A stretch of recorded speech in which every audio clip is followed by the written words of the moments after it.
8 फरवरी 2025 को यूट्यूब पर India's got talent का एक लेटेस्ट एपिसोड ड्रॉप होता है जिसमें रणवीर अलावादिया ये बोलते हैं, Watch your parents have sex every day for the rest of your life. क्या हो गया रणवीर भाई को? अपने अपने पकड़ लीजिए तुरंत। Or would you join in once and stop it forever?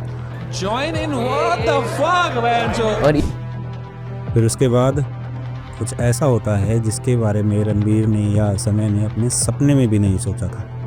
The Parliamentary Panel on Information Technology may issue a notice to YouTuber Ranveer Alawadia, better known as Dear Bicep. और समय भाई वो चीज इंटरनेट पे ले आए। आप भारत खराब नहीं कर सकते। की चड्डी फटी पड़ी है, इसको इंडिया कल्चर बचाना है।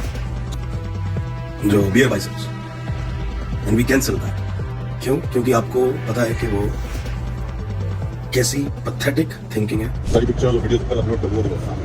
मैंने रणवीर अलावादिया की कंट्रीब्यूशन सुनी और मेरा पहला थॉट था विनाशकाल विपरीत बुद्धि।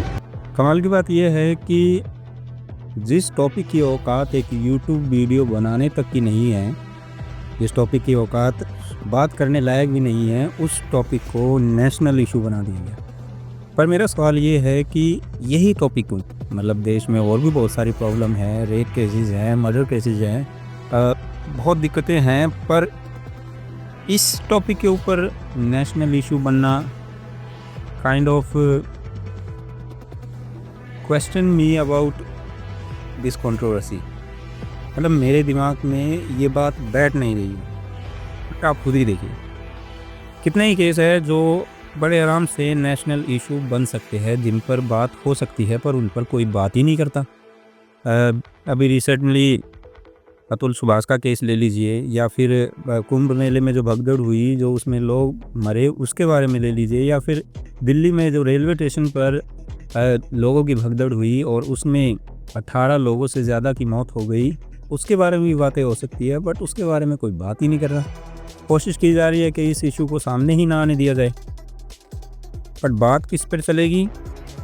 बात चलेगी रणवीर अलावादिया ने इंडियाज़ गॉट टैलेंट पर क्या कमेंट किया, क्या स्टेटमेंट पास की।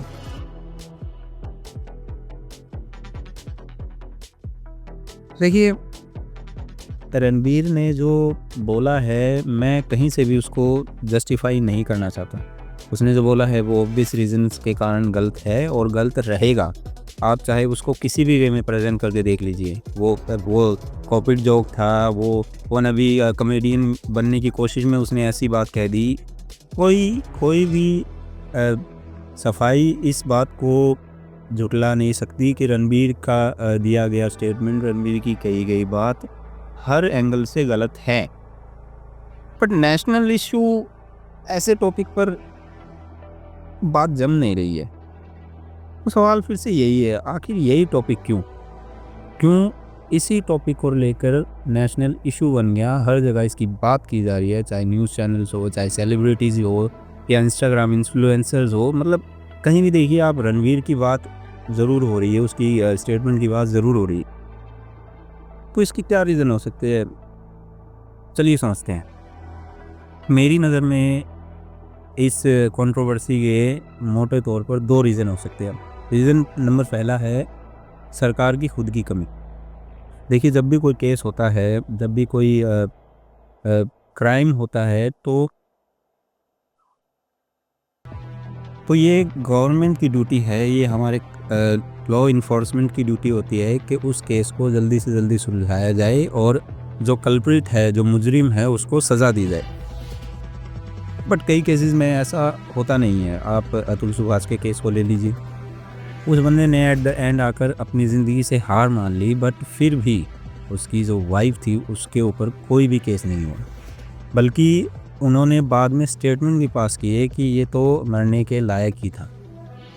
कोई बात नहीं हुई, कोई इशू क्रिएट नहीं हुआ। बहुत लोगों ने इस बारे में बात की, बहुत लोगों ने इस इशू को सामने भी लाया, यूट्यूब वीडियोस भी बनी, ट्रेंडिंग में भी रहा काफ़ी दिनों तक टॉपिक, बट कुछ भी नहीं हुआ।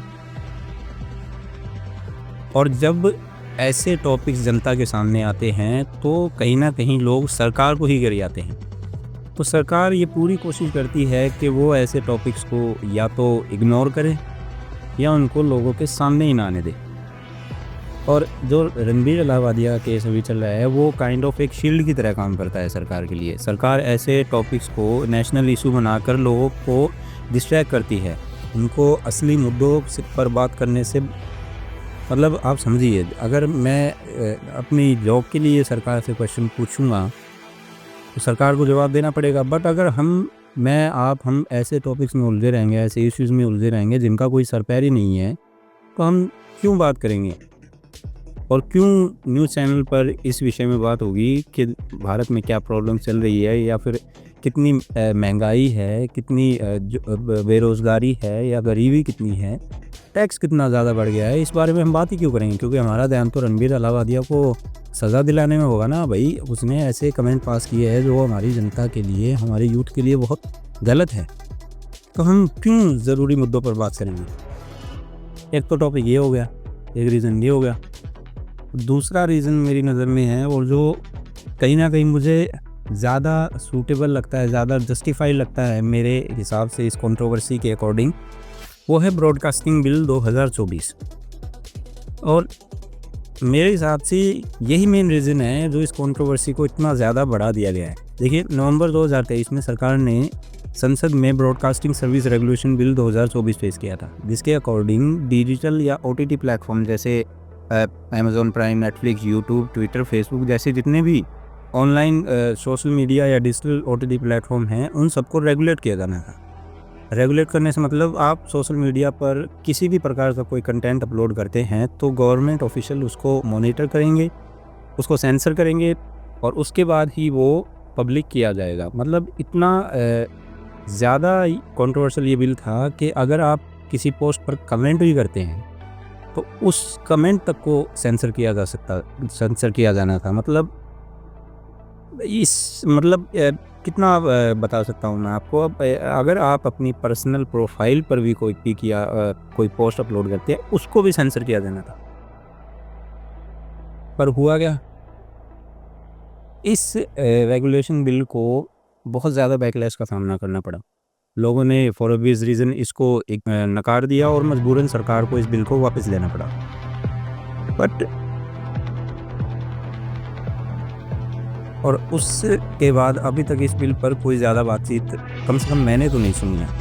पर जब ये कंट्रोवर्सी हुई तो न जाने क्यों मुझे इस कंट्रोवर्सी का कनेक्शन ब्रॉडकास्टिंग बिल से बहुत ज़्यादा सॉलिड लगा। मेरे हिसाब से ये कहीं ना कहीं एक क्या कहूँ मैं इसको, ये कहीं ना कहीं एक कोशिश है कि जैसे तैसे करके ब्रॉडकास्टिंग बिल को वापस लाया जा सके। क्योंकि हमारे जो मेन स्ट्रीम मीडिया है उनके हालात तो आप जानते ही हैं, वो हर विषय पर बात कर लेंगे पर देश के मुद्दों पर कभी बात नहीं होती है। तो जो बचे कुचे 2-4 यूट्यूबर है जो रियल प्रॉब्लम को सामने लाते हैं, जो रियल इश्यूज़ पर बात करते हैं, कहीं ना कहीं ये बिल उनको रेगुलेट करने के लिए ही बनाया गया था। तो अब जब ये कंट्रोवर्सी अपने पीक पर है तो कहीं ना कहीं मुझे लगता है इस बिल का इशू सामने आएगा। देखिए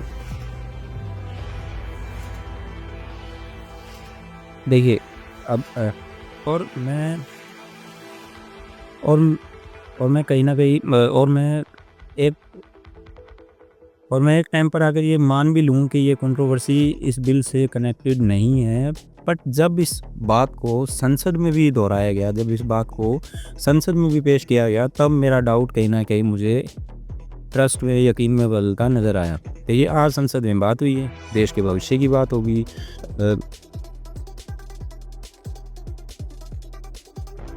अब होगा क्या? आज संसद में बात हुई है कि देश के भविष्य, अब होगा क्या?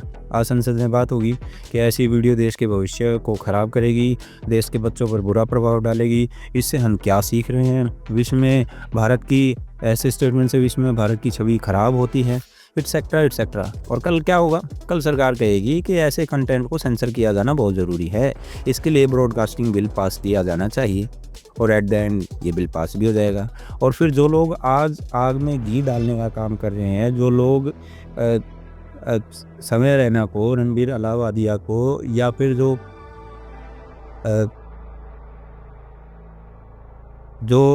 गालियाँ दे रहे हैं जाकर, जो उनको बुरा भला कह रहे हैं, कल वो ही अपनी किस्मत पर रोएंगे।